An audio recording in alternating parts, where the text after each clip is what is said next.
Hello అందరికీ. రాబోయే రోజుల్లో ఆంధ్రప్రదేశ్ నిజంగా ఒక ఎక్సైటింగ్ డెవలప్మెంట్ వైపు అడుగైపోతుందా? మన రాష్ట్రంలో ఉన్న సాఫ్ట్వేర్ ఇంజనీర్స్కి ఉద్యోగాలకి పెద్దగా ఎక్కడికి వెళ్ళాల్సిన పనుండదు అంటారా? ఆంధ్రప్రదేశ్ ముఖ్యమంత్రి చంద్రబాబు నాయుడు గారు నిజంగానే గూగుల్ని సిటీ ఆఫ్ డెస్టినేషన్ అయిన విశాఖపట్నానికి ఆహ్వానించారా అనే విషయాలు ఇప్పుడు తెలుసుకుందాం. ఈ మధ్య గూగుల్ కంపెనీ విశాఖపట్నానికి వస్తుందని వార్తలు వస్తున్నాయి. నిజమా కాదా అని కొందరు సందేహాల్లో ఉన్నారు. 2024 డిసెంబర్లో అమరావతిలోని రాష్ట్ర సచివాలయంలో జరిగిన జిల్లా కలెక్టర్ల సమావేశంలో ముఖ్యమంత్రి చంద్రబాబు గారు గూగుల్తో ప్రధాన భాగస్వామ్యాన్ని ప్రకటించారు. విశాఖపట్నాన్ని గ్లోబల్ టెక్ హబ్గా మార్చడమే లక్ష్యంగా పెట్టుకున్నట్లు తెలియజేస్తూ గూగుల్కి ఆంధ్రప్రదేశ్కి మధ్య జరిగిన అవగాహన ఒప్పందాన్ని అంటే మెమరాండమ్ ఆఫ్ అండర్స్టాండింగ్ లేదా ఎంఓయూని ఆయన బహిర్గతం చేశారు. ఇంతకీ ఆ ఎంఓయూలో ఏముంది అనే విషయం కూడా ఆయన తెలిపారు. Artificial intelligence, machine learning, deep tech, data centres and internet sea కేబుల్స్లో గూగుల్ బిగ్ ఆపర్చునిటీస్ని చూస్తుంది అని అన్నారు.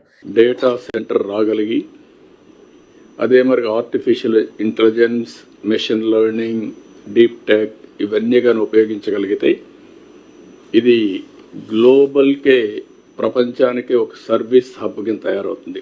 ఈ కొలాబరేషన్ విశాఖపట్నంలో గణనీయమైన అభివృద్ధిని తీసుకొస్తుందని భావిస్తున్నారు.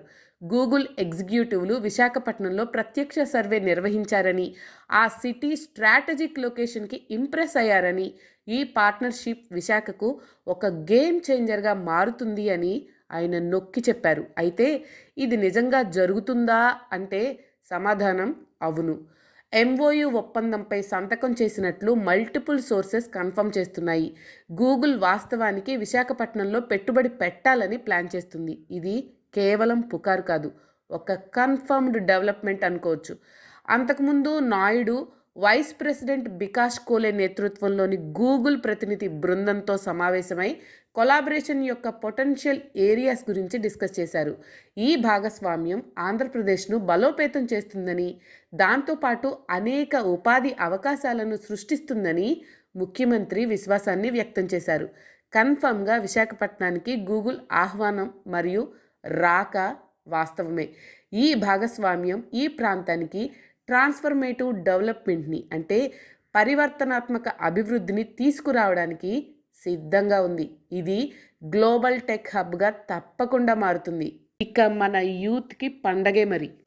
ఈ వీడియో కనుక మీకు నచ్చినట్లయితే, ఇన్ఫర్మేటివ్గా ఉంటే లైక్ చేయండి, అలాగే అందరికీ షేర్ చేయండి. ఇలాంటి మరెన్నో ఇన్ఫర్మేటివ్ వీడియోస్ కోసం ఈ ఛానల్ని సబ్స్క్రైబ్ చేయండి. Thank you so much for watching this channel.